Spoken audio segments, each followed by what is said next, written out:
상가주택 대출을 알아보는 분들 중 상당수는 먼저 거래하고 있는 1금융권 은행을 방문합니다. 그런데 생각보다 한도가 적게 나오거나 원하는 금액을 마련하지 못하는 경우가 많습니다. 왜 이런 차이가 발생할까요? 가장 큰 이유는 상가주택의 평가 방식 때문입니다. 같은 건물이라도 금융기관이 주택으로 보는지 상가 비중이 높은 수익형 부동산으로 보는지에 따라 결과가 크게 달라질 수 있습니다. 특히 주택 기준으로 심사가 진행되면 한도가 줄어드는 경우가 많아 자금 계획에 차질이 생길 수 있습니다. 실제로 상가주택 대출 상담을 진행하다 보면 건물 가치에는 문제가 없는데도 불구하고 한도가 부족해 매입이나 운영자금 확보에 어려움을 겪는 사례를 자주 볼 수 있습니다. 이럴 때 검토해 볼 수 있는 방법 중 하나가 바로 2금융권 활용입니다. 일부 금융기관에서는 상가주택을 상업용 부동산 성격으로 평가하여 심사를 진행하기 때문에 최대 80% 수준까지 한도 검토가 가능한 경우가 있습니다. 물론 모든 금융사가 동일한 기준을 적용하는 것은 아니지만 지점과 금융사에 따라 결과 차이가 상당히 크게 발생할 수 있습니다. 금리 역시 많은 분들이 궁금해하는 부분입니다. 최근 상담 사례를 기준으로 보면 상가주택 대출 금리는 4%대 중반 수준에서 검토되는 경우가 있으며 담보가치와 신용도, 상환 구조 등에 따라 달라질 수 있습니다. 다음으로 꼭 확인해야 할 부분이 DSR입니다. 현재 가계자금 기준으로는 DSR 50%를 초과하는 경우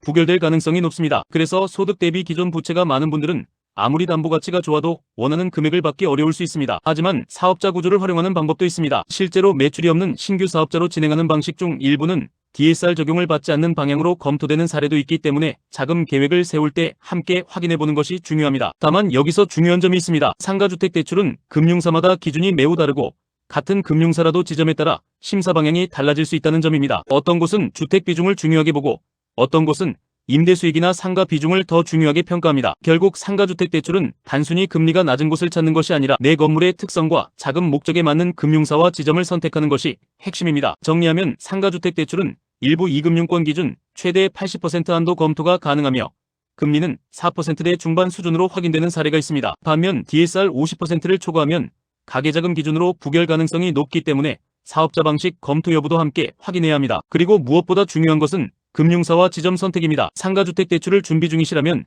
여러 곳을 비교하기 전에 먼저 본인 건물의 구조와 조건에 맞는 금융사 선택부터 확인해 보시기 바랍니다. 같은 건물이라도 결과는 크게 달라질 수 있습니다. 상가 건물 대출 상담은 010-4748-9360 연락 주시면 되겠습니다.